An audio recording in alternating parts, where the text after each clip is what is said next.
Hello everyone, स्वागत है आप सभी का हमारे यूट्यूब चैनल में। इस वीडियो में हम आज आप सभी को युगपत समीकरण पर आधारित प्रश्न को हल करना सिखाएंगे। तो आइए उदाहरण द्वारा समझने का प्रयास करते हैं। यहाँ पर हमारा सवाल है, 4 कुर्सियों और 7 मेजों का मूल्य 360 रुपये तथा 6 कुर्सियों और 10 मेजों का मूल्य 520 रुपया। तो एक कुर्सी और एक मेज का अलग अलग मूल्य ज्ञात कीजिए। तो ऐसे सवाल को हल करने के लिए सबसे पहले हम समीकरण बनाएंगे, इसके बाद उन समीकरणों को हल करेंगे तो हमारा सवाल सॉल्व हो जाएगा। तो यहाँ पर देखिए, मान लेते हैं ऐसे सवालों को हल करने के लिए, माना एक कुर्सी और एक मेज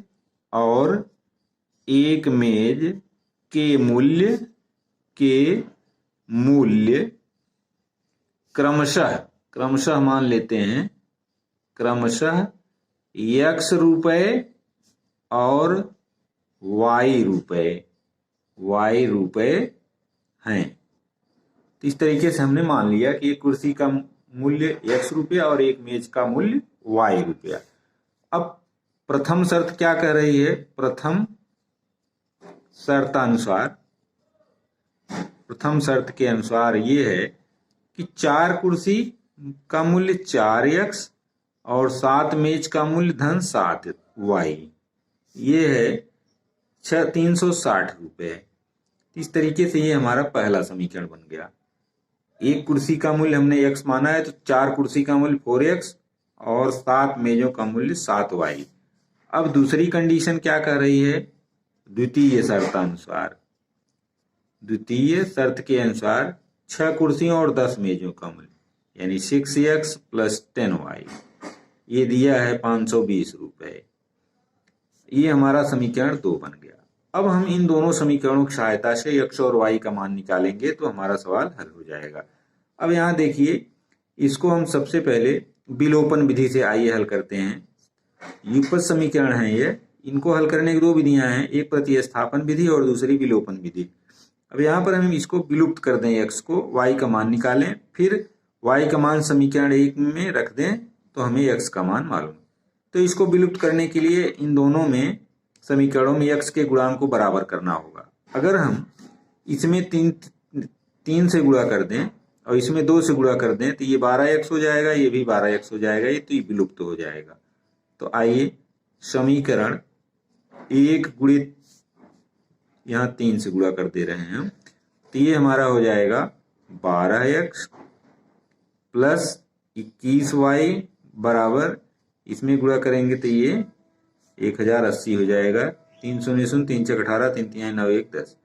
अब ये हमारा समीकरण 3 हो गया। अब फिर हम समीकरण 2 गुणे इसमें 2 से गुणा कर देते हैं, 2 से, तो ये हो जाएगा 12x और इसके बाद ये हो जाएगा हमारा 20y धन 20y। अब इसमें गुणा करेंगे 2 से, तो 2 शून्य 2 दूनी 4, 2 पचे 10, ये 1040 हो गया। ये समीकरण 4 हो गया। अब इन दोनों समीकरणों को हल कर लेंगे यहाँ पर विलोपन विधि से, तो घटा लें। आइए हम इसको घटाते हैं। घटाने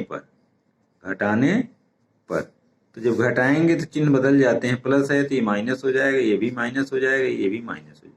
अब देखिए, ये इसमें भी x का गुणांक 12 है, इसमें तो इसमें से कैंसिल हो जाएंगे। 21y में से 20y घटेगा तो y होगा, इधर होगा 40, तो y का मान हमारा आ गया 40, यानी एक मेज का मूल्य अब हमारा आ गया है। अब हम y का मान समीकरण 1 में रखते हैं। समीकरण 1 में y का मान रखने पर, तो आइए रखते हैं, रखने पर तो 4x हो जाएगा हमारा, प्लस y बराबर 40 है, 40 में जो 7 से गुणा होगा तो ये 280 हो जाएगा बराबर 360। तो 4y बराबर, अब 280 दोनों पक्षों से घटाएंगे तो 360 माइनस 280, तो ये हमारा हो जाएगा 80 20, 280 20 80 आएगा। ये घटाने पर y बराबर होगा 80/4। 4, तो ये हमारा आ गया 4 दूनी 8 शून्य, यानी ये 20 रुपये हमारा आ गया y का मान। अर्थात ये y नहीं है, ये x है, यहाँ पर x का मान आ गया 20 हमारा। अब x बराबर एक मेज का मूल्य है, y का मान एक कुर्सी के मूल्य की, यहाँ पर एक कुर्सी का मूल्य x है, अर्थात अब हमारा यहीं पर आंसर आ गया। अर्थात एक कुर्सी का मूल्य हमने x माना है तो 20 रुपया, एक कुर्सी का मूल्य बराबर 20 रुपया, और एक मेज का मूल्य हमने y माना है, एक मेज का मूल्य बराबर 40 रुपये। तो इस तरीके से यही हमारा आंसर होगा। तो ये सवाल युगपत समीकरण पर आधारित था। हम युगपत समीकरण हल करके इसका आंसर निकाल लिए। अब आइए एक और उदाहरण द्वारा समझाने का प्रयास करते हैं। ये रहा हमारा दूसरा सवाल। इसमें ये दिया है कि एक आदमी और एक लड़का एक काम को 24 दिन में कर सकते हैं, और 2 आदमी तथा 7 लड़के, ये 7 है, 7 लड़के उस काम को 8 दिन में करते हैं। तो दोनों अलग अलग उस काम को कितने दिन में करेंगे? यानी एक आदमी उस काम को कितने दिन में करेगा अलग से, और एक लड़के को अलग से लगाया जाए तो वो काम कितने दिन में पूरा होगा। तो आइए हम इसको सॉल्व करते हैं। तो मान लेते हैं, माना एक आदमी अकेले उस काम को x दिन में करता है, x दिन में करता है, और एक लड़का अकेले उस काम को y दिन में पूरा करता है। तो अब प्रश्नानुसार दोनों का एक दिन का काम, दोनों का एक दिन का काम, अब जब एक दिन में ये एक अकेले x दिन में करता है तो एक दिन में 1/x भाग करेगा, और ये 1/y भाग करेगा। तो दोनों का एक दिन का काम 1/x धन 1/y।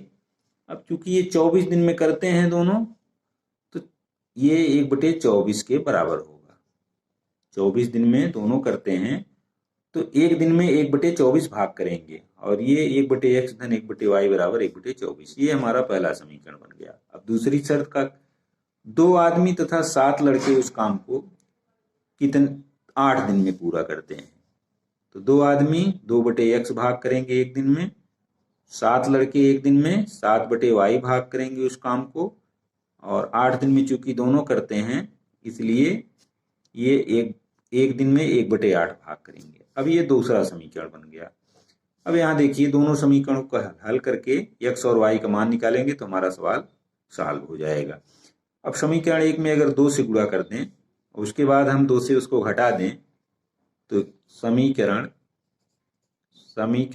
1 गुणे 2।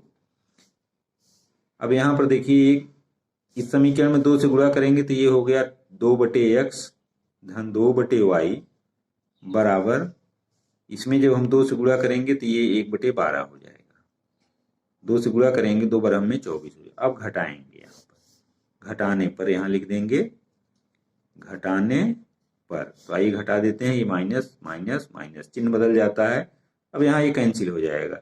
तो 7/y में से 2/y जब घटेगा तो 5/y यहाँ हो जाएगा। 5/y बराबर, यहाँ 1/8 में से 1/12 घटाएंगे, 1/8 माइनस 1/12, तो यहाँ दोनों का हर बराबर करेंगे तो ये 24 हो जाएगा। 24 दोनों 24, 8 त्रिक 24 3 माइनस 12 दूनी 24 2, यानी ये 3 में से 2 घटाएंगे तो ये हमारा आ जाएगा 1/24। तो 5/y बराबर 1/24 हो गया है। तो तिरछा गुणा कर लेंगे हम, y बराबर 24 पंचे 120, यानी 120 दिन में लड़का उस काम को 120 दिन में अकेले करेगा। अब y का मान हम समीकरण 1 में रख दें, चाहे एक में रखें चाहे दो में, आंसर सेम आएगा। y का मान समीकरण एक में रखने पर, आइए हम इसको रख देते हैं।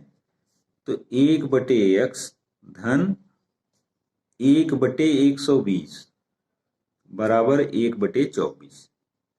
यहाँ y का मान हमने रखा है 1/24 है, यहाँ 1/24 है। तो अब यहाँ दोनों पक्षों में से हम 1/120 घटा लेंगे जब, तो 1/x बराबर हो जाएगा 1/24 ऋण 1/120। अब यहाँ देखिए हम घटाएंगे जब, तो 120 एलसीएम हो जाएगा दोनों का, 24 और 120 का। 24 पंचे 120, 5 - 1, तो 1/x ये हमारा हो जाएगा, यानी 5 में से 1 घटाएंगे तो 4/120। अब इसको काटेंगे, 4 एकम 4, 4 3 12, 1/30 हो गया। तो यानी x क्रॉस मल्टीप्लिकेशन करेंगे तो x बराबर 30 आ जाएगा, 30 दिन। अर्थात आदमी उस काम को 30 दिन में करेगा और लड़का उस काम को 120 दिन में करेगा। यही हमारा आंसर होगा। तो इस तरीके से आशा करता हूं कि दोनों इबारती प्रश्न आप सभी की समझ में आ गया होगा। तो वीडियो अच्छा लगे तो इसको लाइक और शेयर करें, और चैनल पर नए हों तो प्लीज चैनल को सब्सक्राइब करें। मिलते हैं अगले वीडियो में कुछ इसी तरह के सवालों के साथ, तब तक के लिए धन्यवाद।